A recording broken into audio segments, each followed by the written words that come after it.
Hi guys, it's me, Shauna. So this is a little different video. It's coming from a different angle today. I know I never get on here. I never talk about my clients. I never talk about issues that come up in the sessions that they have with me. For some of you guys who don't know, I am a marriage counselor and or couples therapist, however you want to label it. That's what I specialize in, but I have a staff at my business of about approximately 14 people. That includes clinicians. I have like 7 clinicians, and I have the other 7 of them are support staff or bookkeepers and stuff like that. But what happened when I came into the office after all these shootings happened and all the craziness we've been seeing on the media and in the news, I came in and I called a staff meeting. And I wanted everyone to be able to process their emotions and their feelings. And from the support staff to my clinicians, everybody got to express themselves. And what I found is my whole entire team is hurting. I have a multicultural team. Majority of us are black.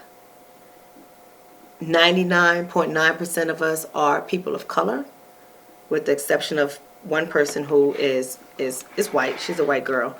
But nonetheless, everybody was hurting. And what hurt me to my core was when I came in, and I knew I had to do it. I knew that I had to get in here, and I knew I had to speak to everybody before our day got started, because we're in a helping business. We're in a profession that we sit down. People come to us to tell us their darkest secrets. People come to us to tell us things that they won't tell to other people. People come to us to heal. People come to us to deal with trauma and hurt and pain and whatever the case is. But we were all traumatized that day in my office. We all was experiencing some type of trauma. Vicarious trauma, secondary trauma, post-traumatic slave syndrome, whatever you want to call it. We was sitting there and all of us was going through some level of trauma. And I knew I had to help everybody get themselves in order before our first client walked through the door. Because we can't help anybody if we're hurting. And each and every one of us are hurting and was hurting that day I had my staff meeting. It broke my heart when I went to my marketing specialist and I asked her, tell me what your thoughts, what your fears are. Do you feel affected? Do you don't feel affected? Just the open-ended questions I was asking everybody. And she was trying to speak without crying. And she broke down. And she said, now mind you, she's Indian. She's a Sikh. And she said, we are brown people. And I'm afraid for my father and my brother, every day they get up to go to the gas station and work, in which they wear turbans. And she said, we are a brown people. And brown people are under attack. That was so powerful for me. Because I'm going to be honest with you. I'm hurt. I'm afraid for my children. I'm angry at the continuous senseless violence that continues to happen day in, day out. I have so many emotions. And never did I stop to think about someone else's emotions or someone else's feelings or someone else's fear, because I have my own. And when I saw her break down and express how afraid she is and how she always wonders, is my father or my brother going to come home tonight? I was like, damn, this is some real stuff. And I went over to spoken to my white clinician, and she couldn't even get a word out her mouth without crying. Her eyes were red, like she kept saying, I'm sorry, I'm sorry. There's no need to say sorry to me. If you're hurting, you're hurting. I hired you for a reason. I hired you for a reason. And I also heard the fear in her voice, feeling like, I'm not the enemy. I don't hate black people. I don't hate brown people. I don't hate people. Like, I'm not the enemy. And she's afraid that now she's going to be viewed as the enemy. And she's afraid, like, how is this going to impact her clients or her relationship with her clients? And I had to sit through that, and I had to take that all in, and I had to process that, and I had to help her process her emotions through that. Then I had my Arabic clinician, who she can pass for white because she's so fair, but talks to me about her concern about her husband, who is clearly Arabic. It's a brown person. And Middle Eastern, rather. That's a term I really should be using instead of saying Arabic, but I think you guys get my point. But she talked about how her husband processed that all the time. And they all get it, that brown people, black and brown people are under attack. We're under attack. And they get it. Every last one of them get it. But I say this because the only thing that plays over and over and over again in these scenarios is the trauma. From a male clinician who is black, he's from Ghana, he's African, and he talks about his fear of if he sees a police officer driving behind him. He talks about his frustrations at work, that he has to go to work and be black, but nobody wants to talk about anything in his full-time job. He works for me part-time, and he says, you're the only person that process our emotions. You're the only person. I had a couple of my black clinicians who said in their other jobs, part-time jobs, whatever, full-time jobs, that I'm the only one that processed their emotions with them, and everyone is hurting. I don't think I had one dry eye in a discussion, whether male or female. People are in pain, and that's what tells me that this trauma is real. Vicarious trauma, secondary trauma, it's real. You don't have to be center stage to experience the pain and the hurt. You don't have to be there.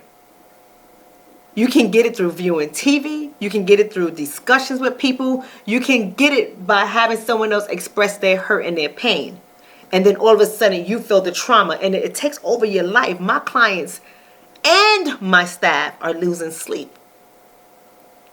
These incidents are in their language. It's in their repertoire. Every day we're talking about it. Every day we're checking in with each other. Every day we're saying, did you see this? Did you see that?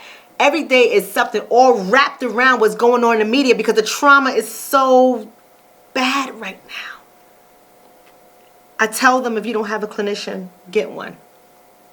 I have one. I can't wait till Thursday to go see my clinician because I need to process this, because I'm pulled from so many different directions to be there for people. But I got to take care of myself, and the nation has to take care of themselves. Everyone is traumatized. Everyone needs a place where they can pull out this hurt. But there's one thing that makes me a little bit nervous about everything that's going on, especially with trauma. Fear is associated with it. So we're all traumatized. We're all experiencing some level of fear. Fear is an emotion. It's an emotion, and it's a primitive emotion. It's a primitive emotion. Fear will activate the human response to danger. Fight or flight. Fight or flight. When people feel that they are at risk of harm, of getting hurt, their normal reaction is going to kick in. Will it be fight or will it be flight? And we're seeing a lot of people get shot by people who fear them. Whether the fear is real or irrational, is their fear. Unwarranted fear or true fear is their fear. And they're shooting people based off of fear. And we're traumatized. We have fear. I'm reading all through social media the fear that people have. They fear for their children's lives. They fear for their husbands' lives. They fear for their families' lives. They fear for their own lives. They fear that they're going to get pulled over, harassed, beaten up, arrested. I hear it. I see it. I see it every day. I hear it in my office every day. People are afraid. People are hurting. With this much fear going on, my concern is how people are going to respond when they view things through their perspective, through their lens, through their narrative as being dangerous. We're going to have more unfortunate deaths. What happens when people are dealing with this kind of trauma and fear in their system? Who are they going to speak to? Who are these police officers going to speak to? How often do they check in with a therapist? How often? Do they have to? Maybe they don't. Or are they doing it only because something happened to them and now they're dealing with the trauma, the post-traumatic stress? I don't know. I don't know. But I know one thing is not right. What I'm feeling in this nation, what I'm feeling in this nation is that human response to threat and danger, that fight or flight response. And fear would trigger that. Fear is always the trigger to fight or flight. We have to heal. We have to heal as a nation. We have to heal as a people. We have to heal together collectively. Every last one of us. Fear is dangerous. Fear is dangerous. A lot of us are living in fear, whether you're white, black, brown, orange, purple. Everyone is living in fear. What are you doing to take care of yourself? Who are you processing your fears with? Who are you processing your emotions with? And that's what I tell my staff.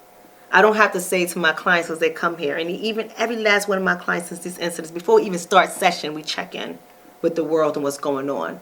And some of them are so filled with pain, they don't even get to what they came to me to talk about because they're talking about the pain that they're experiencing in wake of everything that's happening. So I come to you guys to let you know that you have to deal with this trauma. You just can't sit on this trauma and not do anything with it. Where trauma is present, fear is present. And when fear is there, you're going to have a response to it. Whether it's fight or flight, you're going to have a response to it. And I come to you guys on a serious note. I'm not talking about business today. I'm not talking about building your money. You guys know I love to talk about building up your ones. You know I love to talk about that stuff, but this is deeper. This is so much greater. As a nation, we are hurting. And we really do have to heal. Therapy is not a bad thing. It's not a bad thing. Be able to release this trauma, release this fear that you're experiencing. Process it. Don't process these emotions by yourself because it's dangerous. We see what's happening out there. We see what's happening out there from people operating out of fear. All right, guys. I'm finished for today. I'm going home tonight. I'm going to go get my kids, and I'm going to kiss my kids. And when my husband comes home tonight from his business, I'm going to kiss my husband. I'm going to hug my husband. I'm going to let him know that I love him as well. Black men, I love you guys. I love you guys. Black women, I love you guys. I don't have anything negative to say about any one of you guys. Are there things that we are doing that needs to change? Yes, there is. But love conquers all. Have a good night.